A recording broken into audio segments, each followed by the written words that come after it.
Magnifiquement entretenue, la pelouse du cimetière britannique brille comme celle d'un jardin d'Oxford. C'est le cimetière des vainqueurs. De l'autre côté de la route, au milieu de la poussière, les tombes des soldats français paraissent abandonnées. C'est le cimetière des vaincus.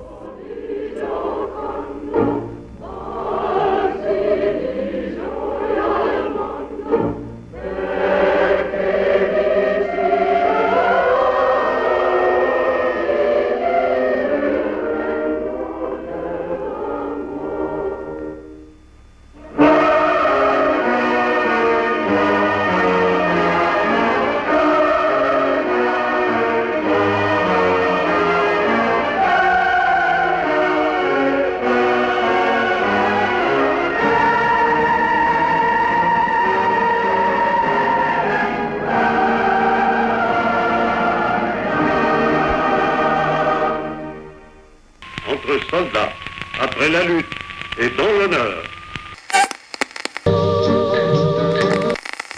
Ici, Madagascar libre qui vous parle ce soir. December 7, 1941. Le tribunal spécial de Royan vient de condamner à mort par contumace.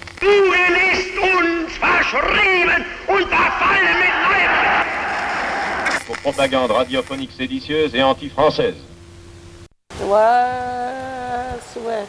اسمع قيمة الجوشوال قيمة وحدية قيمة التروسين أنا غير حلية الجسد هي سكر وقت تكرا كودي ونتدو فاز داتينو هي ونتدو فيها راح نكفو نقوم رذيور يرخجوا قيمة ديريكتورة وحدية قيمة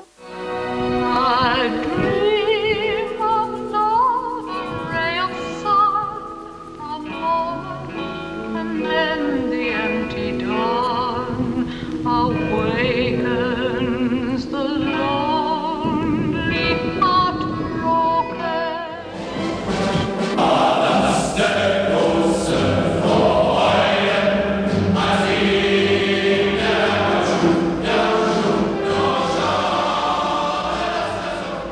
Mai 1940, l'armée française s'effondre en moins de 15 jours. Le 22 juin, la France du maréchal Pétain capitule.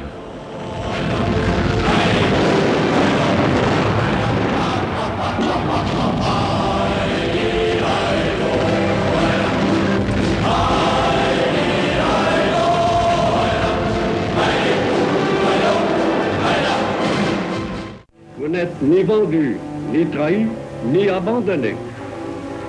Ceux qui vous le disent vous mentent et vous jettent dans les bras du communisme. Ressaisissez-vous, chassez vos alarmes, venez à moi avec confiance.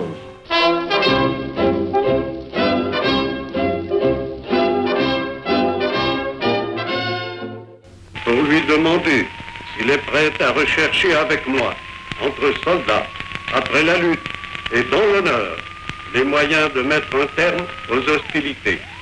Armistice, allons donc. C'est trahison qu'il faut dire. Dieu de Dieu, un maréchal de France, Pétain, le héros de Verdun. Quoi, les anciens combattants de Madagascar acceptaient cette capitulation-là? Jamais! Jamais.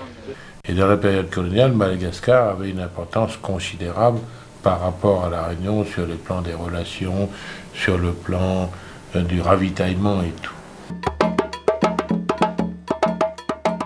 Au XVIIe siècle, la Réunion était une île déserte au moment de son annexion par la couronne de France.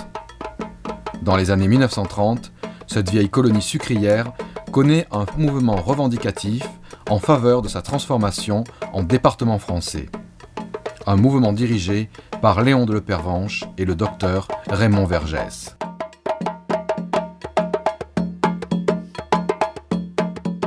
Et c'est le choix du gouverneur général de Madagascar de rallier le gouvernement de Vichy qui a fait que le gouverneur de la Réunion, M. Aubert, a pris la même position. Quand la guerre va éclater, tout l'empire colonial et l'Indochine donnera à la France des bataillons de tirailleurs. C'était les tirailleurs indochinois, les tirailleurs sénégalais, les tirailleurs marocains, etc.